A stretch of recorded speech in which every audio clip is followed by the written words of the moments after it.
Welcome back to the program. We are here today with Larry Johnson. Bienvenidos de nuevo al programa.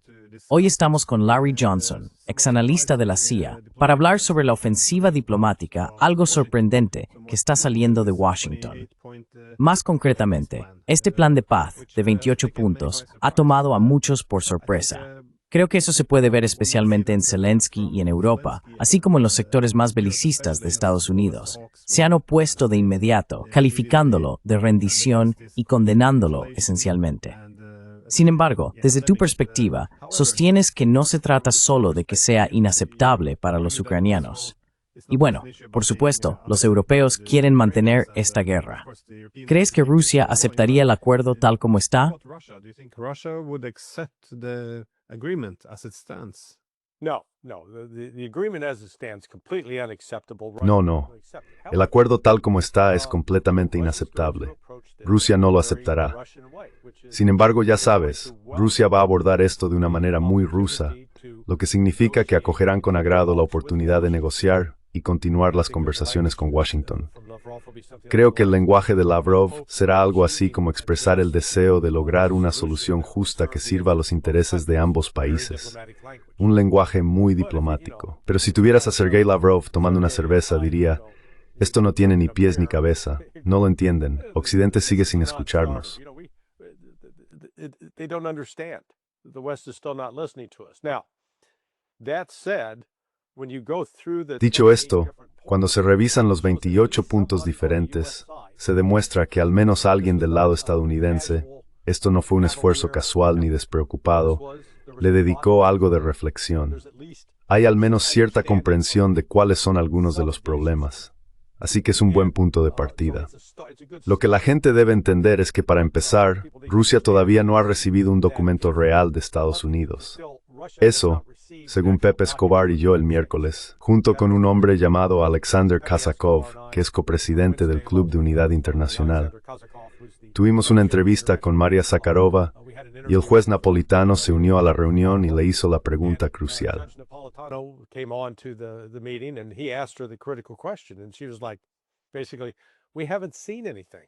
Y ella dijo básicamente que no habían visto nada. Así que ya sabes, hay conversaciones, pero no tenemos nada sustancial a lo que reaccionar.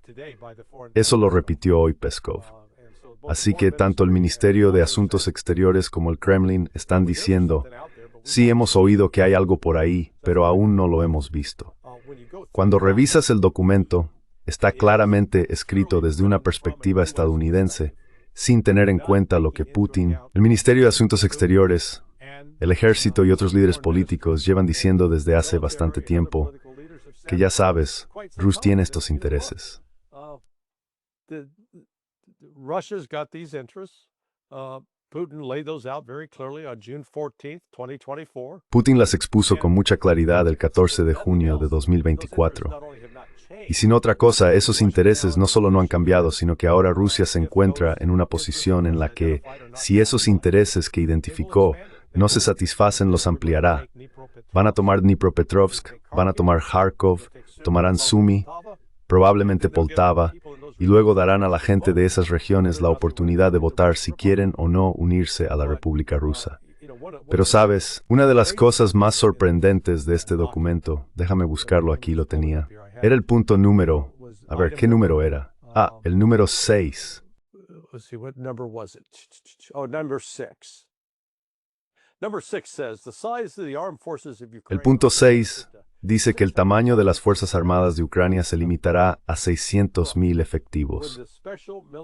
Bueno, mira, cuando comenzó la operación militar especial, se estimaba que el tamaño total del ejército ucraniano era de entre 260,000 y 280,000 militares en servicio activo. Probablemente tenían otros 600,000 o 700,000 reservistas. Pero estamos hablando de personal en servicio activo. Cuando Rusia y Ucrania se reunieron en Estambul en marzo de 2022, los rusos dijeron, de acuerdo, este es el límite en tiempo de paz para vuestro personal militar en servicio activo, 85,000. Así que aquí están los estadounidenses diciendo, no, 600,000. Básicamente 7 veces lo que Rusia, casi 8 veces lo que Rusia estaba dispuesta a aceptar en 2022. No van a estar de acuerdo con eso. They're not going to agree to that. I mean, so that's just one example of what I call. Así que ese es solo un ejemplo de lo que yo llamo pensamiento delirante occidental en lo que respecta a este tema. Sin embargo, es un punto que debe debatirse. Y Rusia responderá diciendo, bueno, no, mira, 600,000 es completamente inaceptable. Y te diremos por qué creemos que 85,000 es algo con lo que podríamos vivir. Y eso es una negociación. Así que puedo imaginar que esto dé inicio a un proceso de negociación entre Estados Unidos y Rusia que se prolongaría al menos 6 meses. Quiero decir, las cuestiones planteadas a lo largo de este documento son del tipo que no se van a resolver con una reunión, ni con 2, ni siquiera con 4. Son cuestiones muy difíciles que deben resolverse.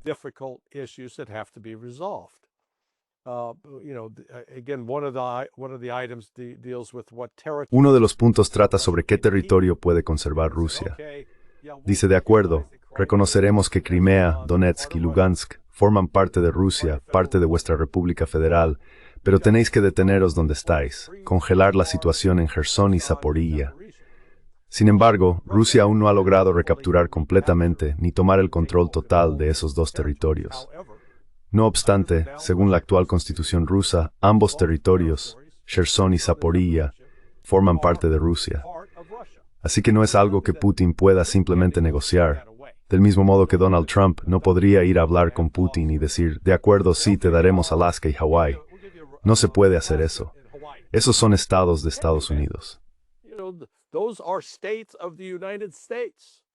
So no president, no leader has the ability to sacrifice that. Ningún presidente, ningún líder tiene la capacidad de sacrificar eso. Y de nuevo, esta es una de las cosas que el equipo de Trump se ha negado a aceptar o reconocer. Ahora bien, es un paso en la dirección correcta. Al menos se están moviendo en cierta medida hacia la posición rusa. Pero lo fundamental es que Rusia está ganando. Están ganando en el campo de batalla. Sus operaciones ofensivas se están acelerando y expandiendo, y Ucrania no puede mantenerse al ritmo. Así que Rusia va a poner fin a esto por la vía militar. De manera realista, para cuando lleguen a algo, a cualquier acuerdo sustantivo que surja de esta discusión, la situación militar apuntará hacia el colapso de Ucrania.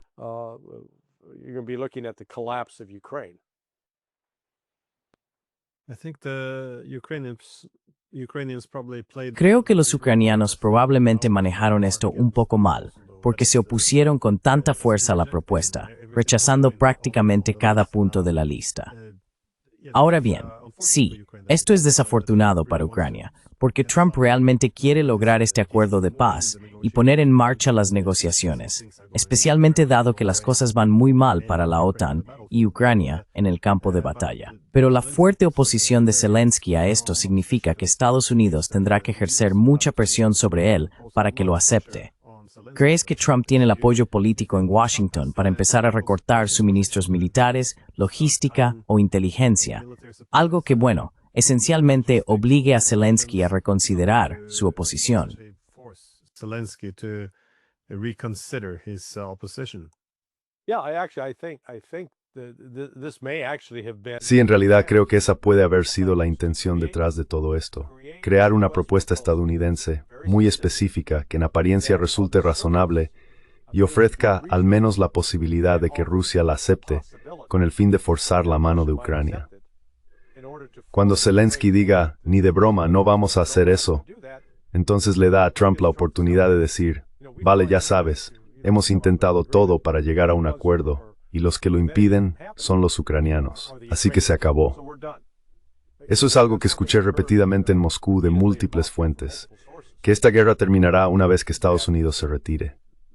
Una vez que Estados Unidos ponga fin a las operaciones de la CIA en Ucrania y al apoyo militar, al intercambio de inteligencia y al suministro de armas y munición, Ucrania estará acabada. No pueden sostenerlo.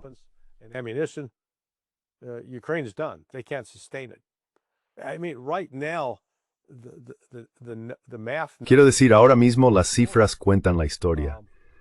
Las bajas mensuales, según el Ministerio de Defensa ruso, muertos y heridos, rondan las 40.000 al mes, y ha sido así durante al menos los últimos 4 o 5 meses. No, en realidad ha sido así durante todo 2025. Así que en este momento los rusos consideran que han infligido casi 500.000 de muertos y heridos a los ucranianos solo en 2025. Luego estos sitios muy pro-ucranianos, el Atlantic Council, el Institute for the Study of War, estiman que el número de deserciones, las deserciones mensuales en Ucrania, está entre 20.000 y 40.000. Bien, si juntamos esas dos cifras, como mínimo estamos hablando de 60.000 bajas al mes. En el extremo superior, 80.000 bajas al mes. Y entonces uno se detiene y se pregunta, ¿cuántos nuevos reclutas está reuniendo Ucrania cada mes?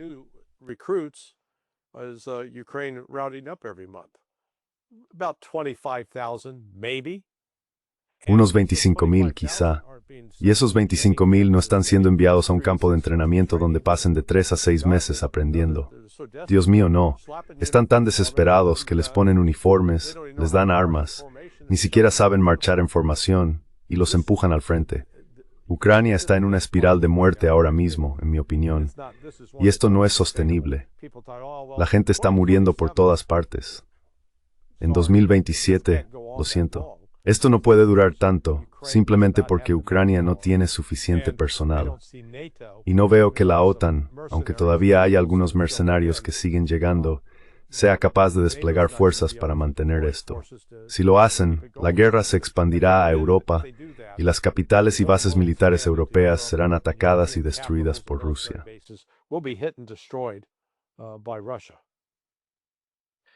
It's a strange thing though.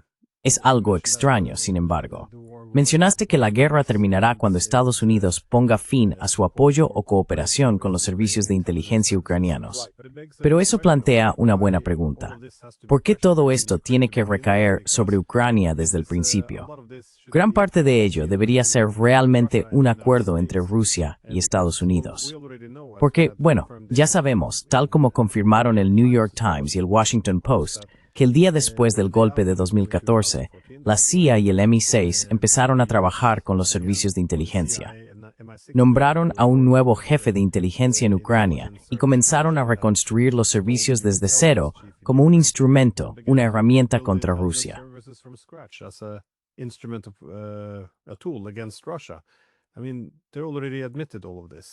Quiero decir, ya admitieron todo esto. También admitieron hasta qué punto se han apoderado del control del gobierno ucraniano.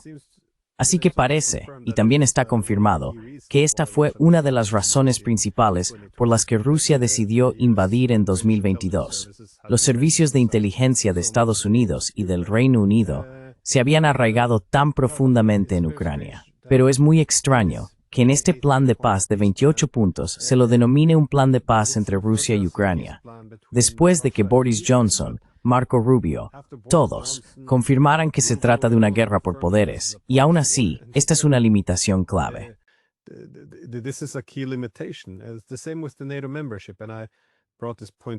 Es lo mismo con la pertenencia a la OTAN. He mencionado este punto muchas veces antes.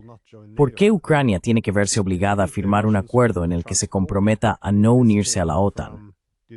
Creo que los rusos confiarían más si esto viniera de Estados Unidos, porque Ucrania podría cambiar de opinión mañana. Entonces, ¿por qué no conseguir un acuerdo de Estados Unidos? Es simplemente muy extraño la forma en que está funcionando toda la diplomacia aquí. ¿Sabes por qué Estados Unidos insiste tanto en mantener esta idea, esta pretensión de ser solo un mediador?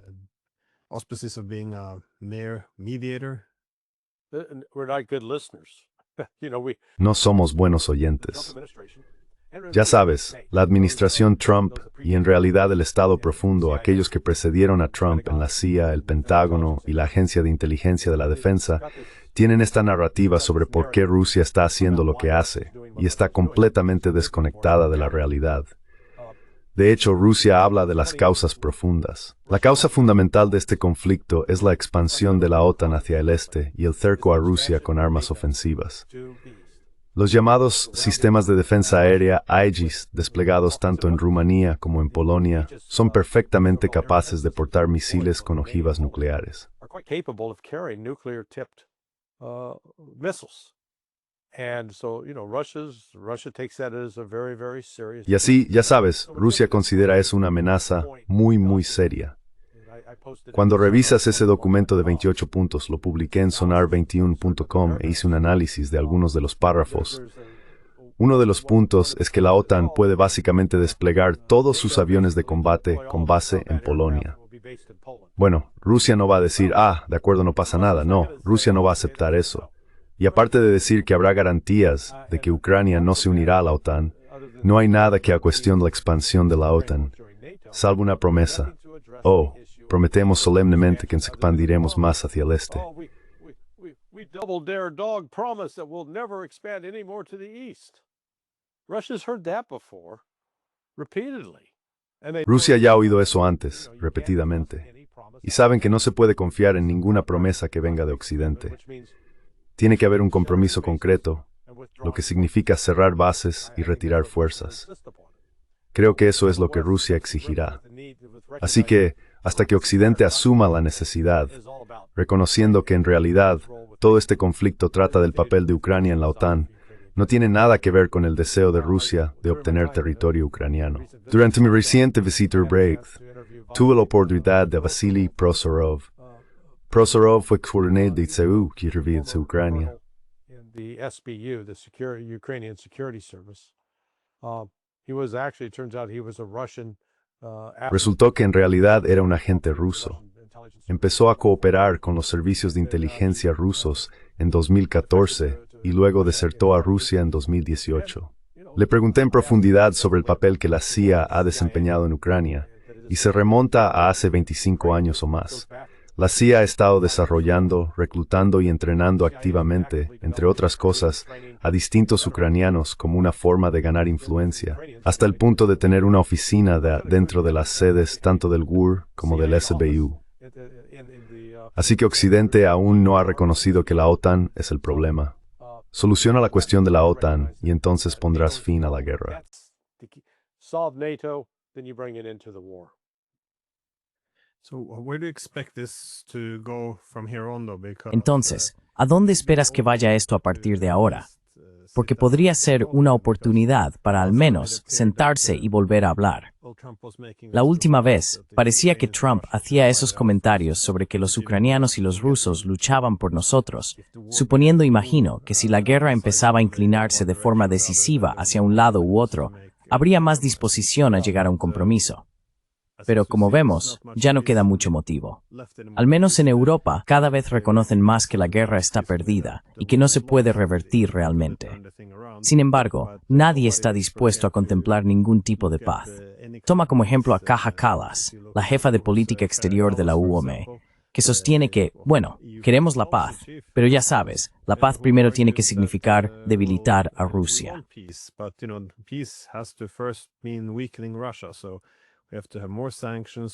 Así que tenemos que imponer más sanciones, más armas. Es como si no tuviéramos que hablar con Rusia, pero ellos tienen que ser debilitados. Esto es la paz.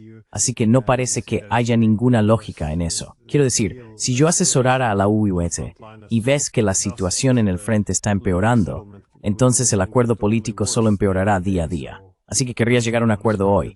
Sin embargo, eso no está ocurriendo realmente. Entonces, ¿qué crees que va a pasar a partir de ahora?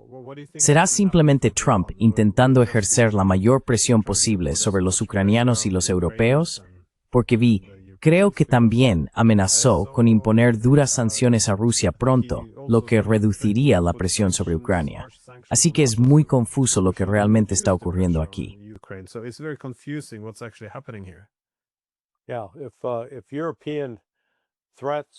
Sí, si las amenazas y la retórica europeas fueran caramelos y frutos secos, sería Navidad todos los días, ya sabes.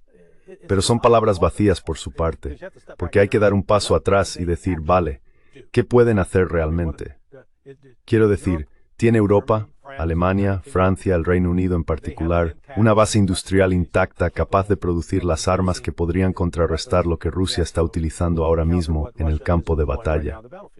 La respuesta a eso es no, no la tienen. ¿Tienen realmente una estructura de fuerzas con personal militar entrenado que pudieran desplegar y que marcara la diferencia en el campo de batalla? La respuesta a eso es no. Y tuve una conversación, Pepe Escobar y yo hicimos una entrevista de 2 horas.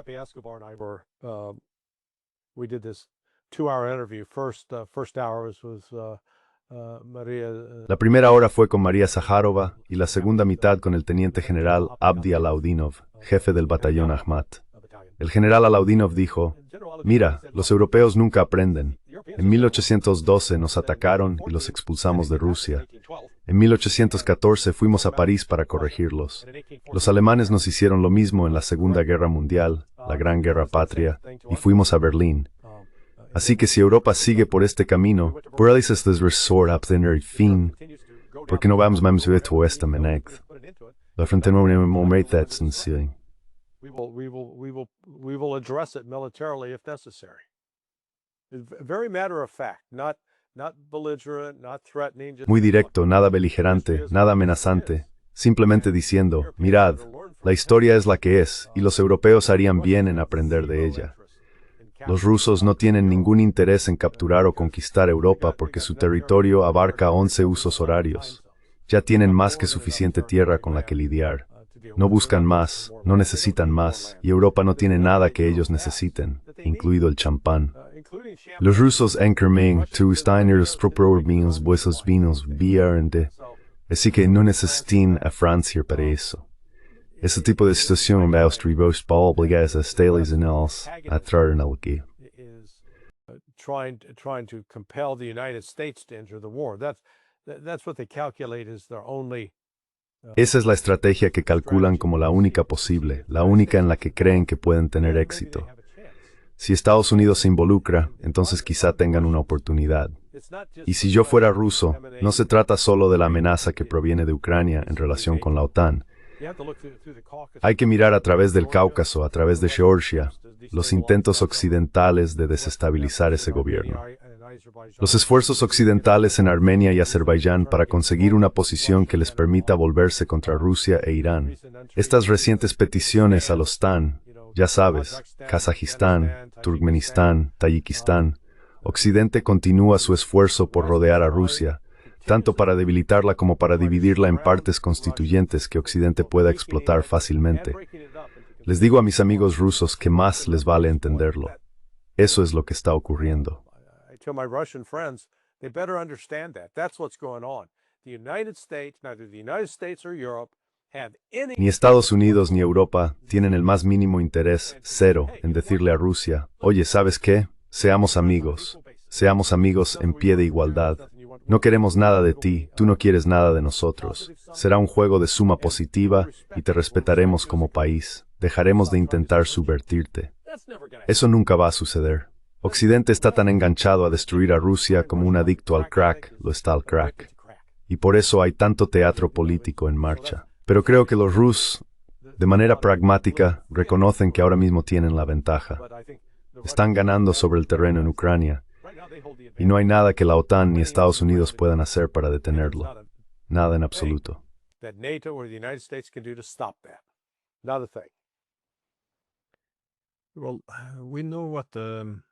Bueno, sabemos lo que quieren los rusos. Es decir, su mayor temor es que la guerra se detenga con un alto el fuego temporal y que luego los países de la OTAN encuentren la manera de reanudarla más adelante en condiciones más favorables. Así que eso es lo que intentan evitar, ya sea mediante un acuerdo de paz que garantice que eso no ocurrirá, lo cual probablemente sería muy severo, o en el campo de batalla, apoderándose de los territorios que en el futuro podrían utilizarse como plataforma de lanzamiento contra Rusia. Y, por supuesto, para los ucranianos tiene sentido. Tienen mucho que perder, hagan lo que hagan ahora.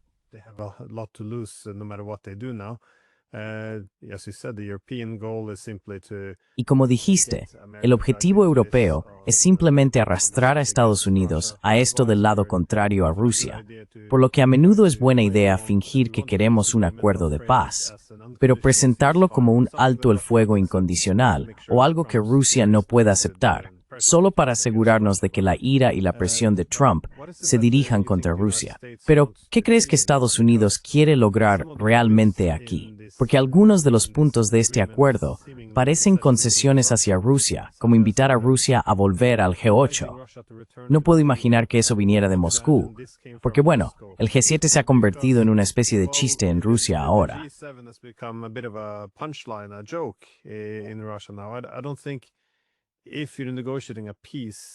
No creo que si se está negociando la paz, Moscú pidiera ser invitado de nuevo al G8. Si los invitaran, claro, enviarían a Lavrov o a alguien. Pero esto parece algo que habrían propuesto los estadounidenses. Los europeos no quieren a los rusos allí, y los rusos no parecen tener mucho interés en volver. Así que esto se siente como una iniciativa estadounidense.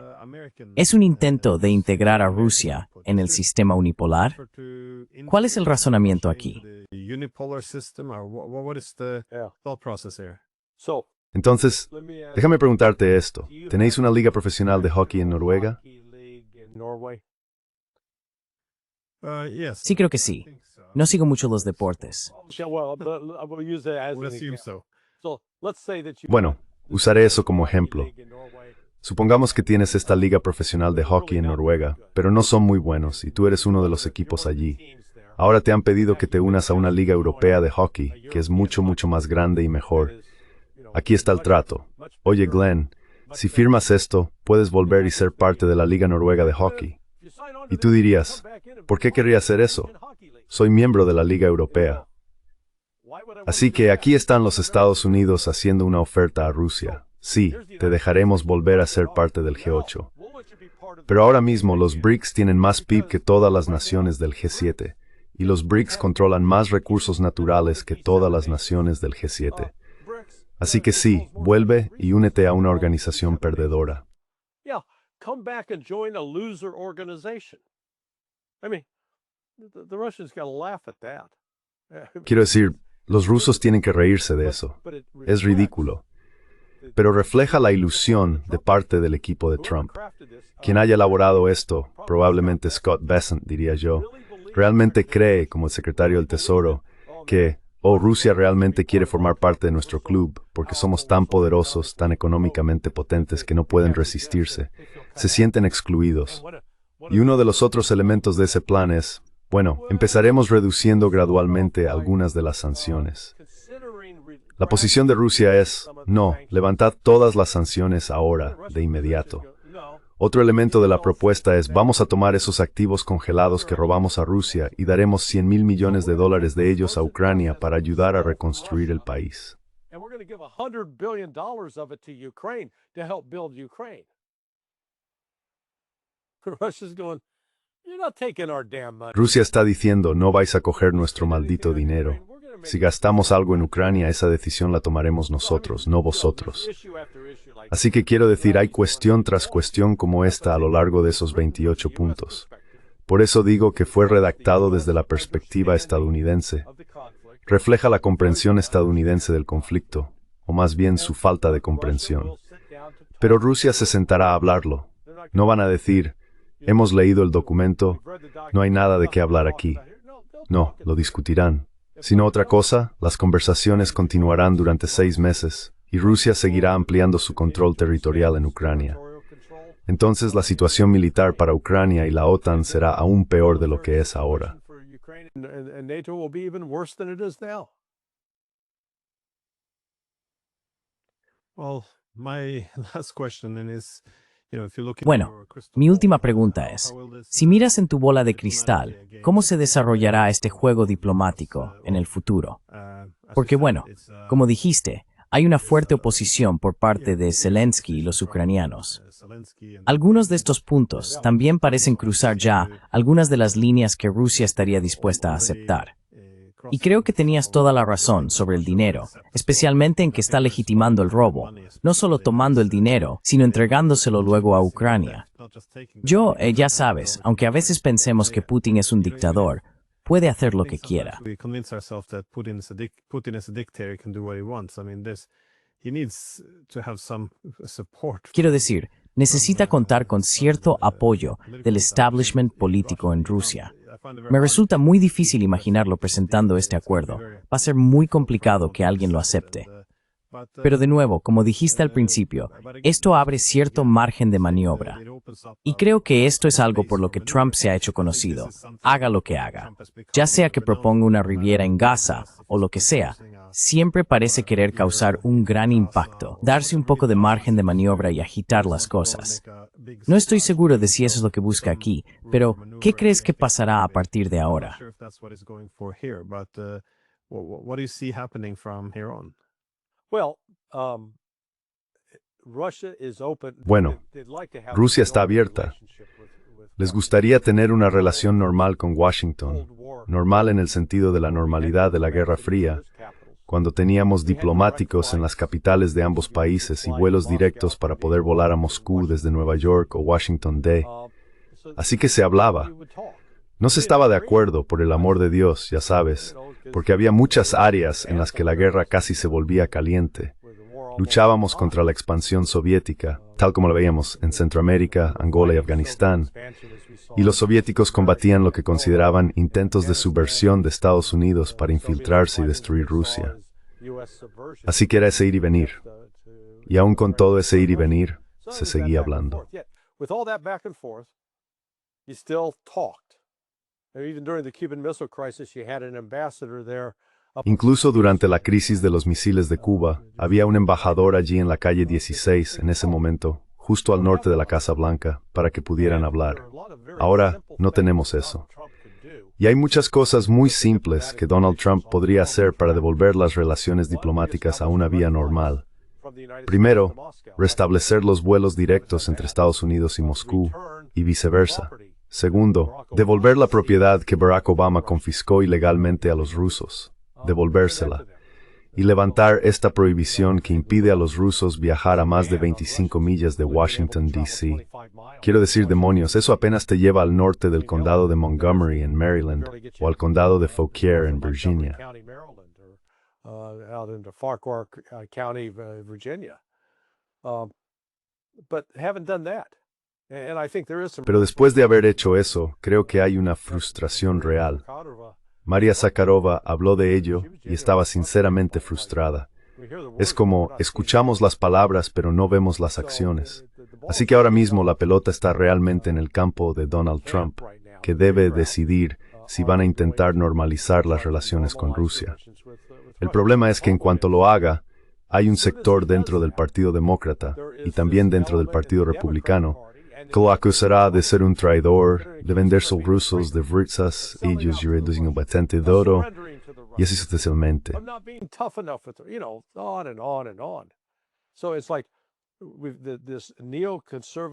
Así que es como si este grupo neoconservador en Washington, D.C. estuviera tan arraigado, tienen sus garras metidas en los think tanks, en los medios, en el complejo militar industrial, que no van a permitir una normalización de las relaciones con Rusia, porque hay demasiado dinero que ganar manteniendo este conflicto. Si eliminas a Rusia como el enemigo que justifica triplicar la producción de misiles Patriot y demás, entonces ya sabes, ¿cómo puede Estados Unidos justificar un presupuesto de más de $1 billón? Así que se trata de la economía del asunto, y ya sabes, esos $100 millones corruptos, eso es calderilla.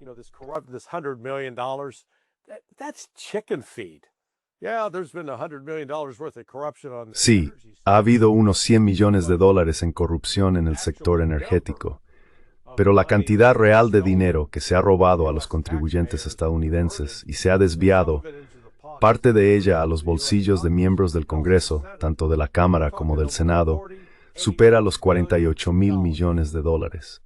Eso se está investigando ahora, pero, francamente, dado que algunas de las personas que recibieron ese dinero son republicanos y demócratas destacados, no creo que la investigación llegue a responsabilizar a nadie.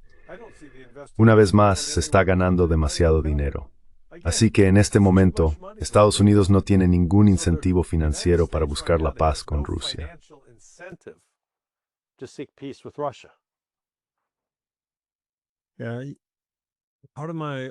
Parte de mi optimismo, sin embargo, es que, como dijiste, al menos hay algo de diálogo.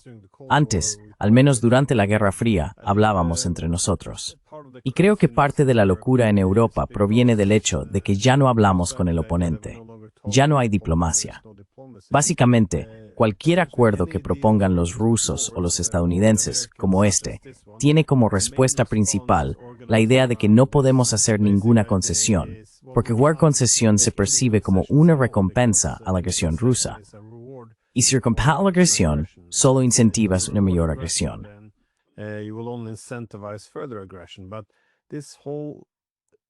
Pero toda esta idea de que se recompensa la agresión se basa en la noción de que fue una invasión no provocada, que fue oportunista. Pero de nuevo, es bastante absurdo si las pruebas son abrumadoras de que no fue una acción no provocada en absoluto. Sin embargo, dado que no tenemos ningún contacto con Rusia, ni diplomacia, ni medios de comunicación permitidos, no puede haber entendimiento mutuo. Así que, al menos, si esto obliga a la gente a sentarse y hablar, podría significar algo. Quiero decir, los europeos ahora repiten constantemente la otra consigna. Bueno, no puede haber ningún acuerdo sin la participación de Ucrania y los europeos.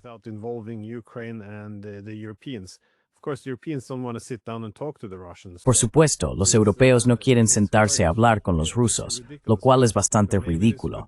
Pero ya sabes, quizá esto podría impulsar un esfuerzo diplomático más amplio, o más probablemente, creo que Estados Unidos y Rusia simplemente ignorarán a los europeos. Pero, no lo sé. Veo muchos defectos aquí. El hecho de que ninguna de las partes parezca capaz de aceptar este acuerdo es obviamente un defecto clave.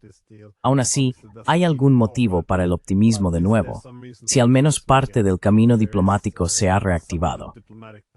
Aunque debo decir que también creo que esta guerra probablemente se resolverá en el campo de batalla.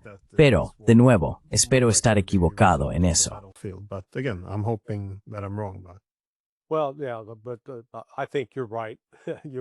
Bueno, sí, creo que tienes razón. Se demostrará que eres un profeta. Mira, hay una brecha cada vez mayor entre el liderazgo europeo y el pueblo europeo. El votante medio en Alemania no va a Friedrich Merz y le dice, oh sí, vea por esos rusos. Lo mismo ocurre en Polonia, en Francia y en el Reino Unido. Así que hay una desconexión total con la realidad entre la gente y los responsables políticos. Y francamente eso también empieza a verse en Estados Unidos. La base de Trump se está desmoronando rápidamente. Su política de América primero es realmente creída por mucha gente y ven a Trump como alguien que la está traicionando por completo, no solo en Ucrania, sino especialmente con Israel y también con Venezuela.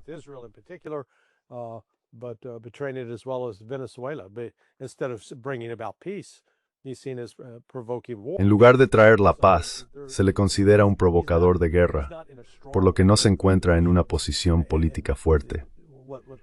Lo que hace que el papel de Estados Unidos sea tan inquietante en todo esto es que los intereses económicos que se benefician de la guerra tienen todos los incentivos para mantenerla. No importa que esté causando un daño enorme a Estados Unidos. Ya llevamos generaciones de retraso con respecto a Rusia en ciertas categorías de armamento. Y los vientos políticos en Rusia están empujando hacia un movimiento hacia el este. Pasé algún tiempo con Sergei Karaganov y en sus escritos, Karaganov ha sido uno de los mayores defensores de girar hacia el este, hacia Siberia, hacia Asia, reconociendo que ese es el futuro de Rusia.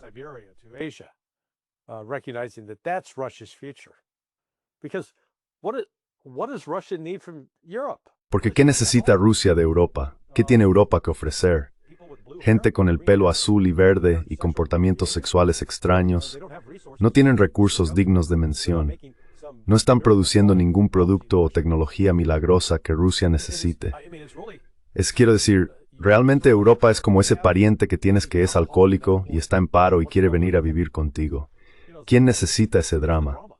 Así que Rusia, creo, reconoce que su futuro está con China, con Irán, con Indonesia, con el Sur Grove, ya sabes, ese barco ya report.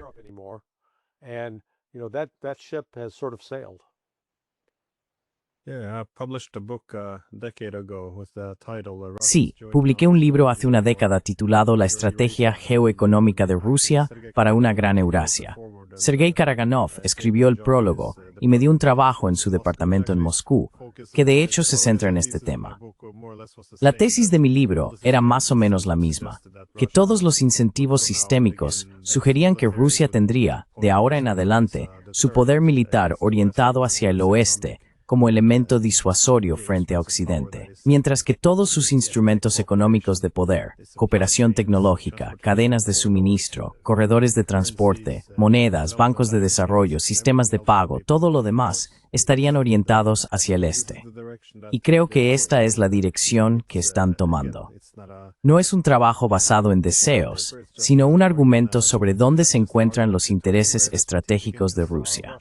Por desgracia, en Europa contribuimos a configurar estos incentivos para Rusia, pero no, creo que se han cometido muchos errores. No, it's I think Well, hey, let me- a let- lot let of me inter- mistake has been made. Let me interrupt you. Put a link. Déjame interrumpirte. Pon un enlace en tu video a ese libro. La gente debería comprarlo. De nuevo, cambiaremos tu nombre. Te convertirás en Glenn el profeta. No, en serio, sí. Fue muy inteligente por tu parte verlo con tanta antelación respecto a muchos observadores. Many observers. Well, in those days, a lot of people Bueno, en aquellos tiempos, mucha gente era crítica. La idea de que Rusia y China cooperaran parecía imposible, porque todos pensaban que chocarían en Asia Central. La idea de que tuvieran un proyecto conjunto o una iniciativa común para desdolarizar se consideraba ciencia ficción. Así que creo que no. Sí, gran parte de ello debería haber sido previsible. Pero aquí estamos. En fin, dejaré ese enlace. Yeah, here we are.